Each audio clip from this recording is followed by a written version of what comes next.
Professor Keith Moore is one of the world's prominent scientists in the fields of anatomy and embryology, and is the author of the book entitled The Developing Human, which has been translated into 8 languages.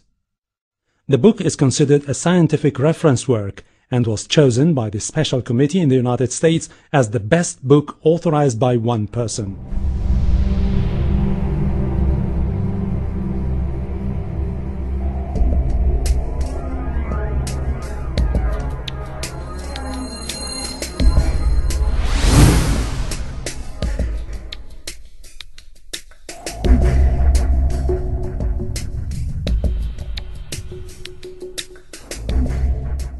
In the 1940s, Professor Streeter of the Carnegie Institute of Embryology in Washington, D.C. proposed a system for classifying the stages of human development. His system arranged human embryos in 23 numbered stages based on their differences in appearance. The Carnegie system of classification was used around the world until the 1970s, when a more refined system was proposed by Dr. Ronan O'Reilly of the Carnegie Institute of Embryology, now in San Diego, California. Intensive studies of the Quran and Hadith in the last 4 years have revealed a system for classifying human embryos that is amazing, since it was recorded in the 7th century AD. Although Aristotle, the founder of the science of embryology, realized that chick embryos developed in stages from his studies of hen's eggs in the 4th century BC, he did not give any details about these stages.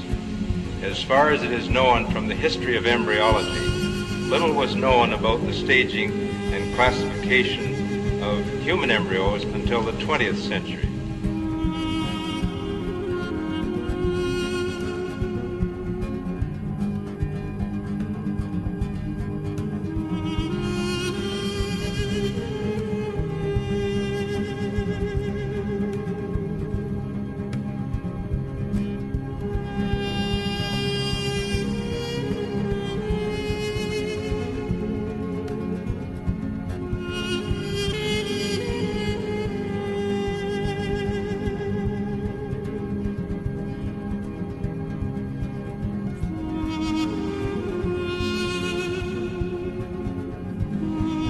First stage is adapt, and you'll have to apologize my pronunciation. This is from Surah Tariq 6. He is created from a drop emitted. This Arabic term refers to the forceful emission of fluids which occurs during ejaculation in the male and ovulation in the female.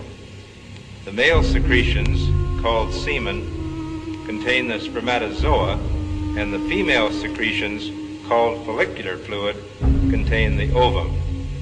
This is the stage of fertilization and the nutfa, and after this is what we call the zygote, referred to in the Quran as the nutfa, and the nutfa undergoes division, which we call cleavage, as it passes down the uterine tube.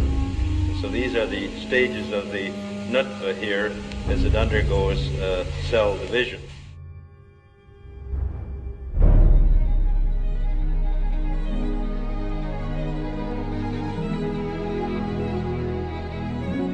Another important aspect of the information mentioned in the verses of the Quran is the developmental stages of a human in the mother's womb.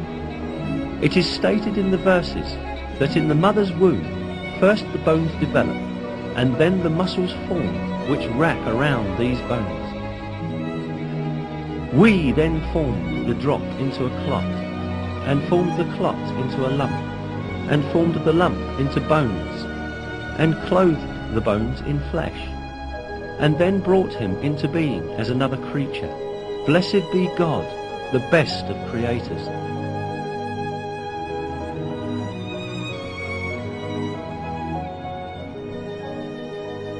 Embryology is a branch of science that studies the development of embryos in the mother's womb. Until very recently, embryologists assumed that the bones and muscles in an embryo developed at the same time.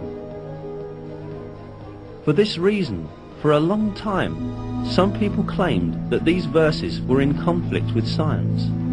Yet, advanced microscopic research conducted by virtue of new technological developments has revealed that the revelation of the Quran is word by word correct. These examinations at the microscopic level showed that the development inside the mother's womb takes place in just the way it is described in the verses.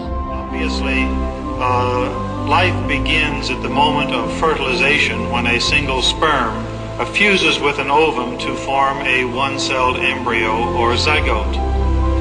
At this moment, the ultimate character of that new individual is decided. The Quran recorded these facts 1400 years ago.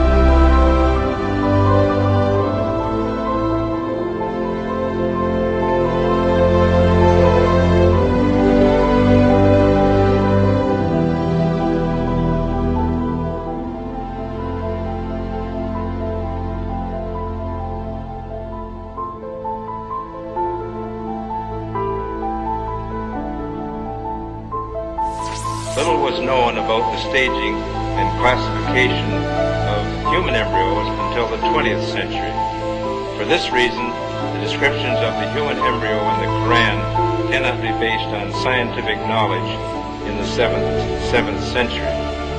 The only reasonable conclusion is that these descriptions were revealed to Muhammad from God, from God, from God, from God.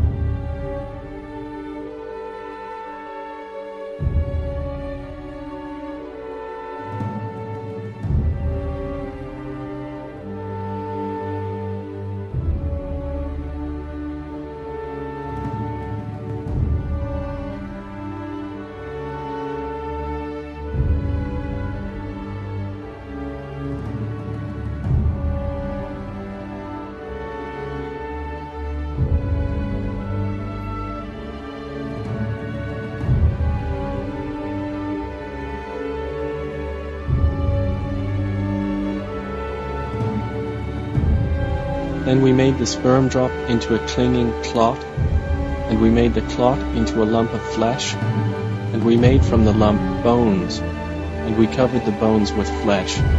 Then we developed him into another creation. So blessed is Allah, the best of creators.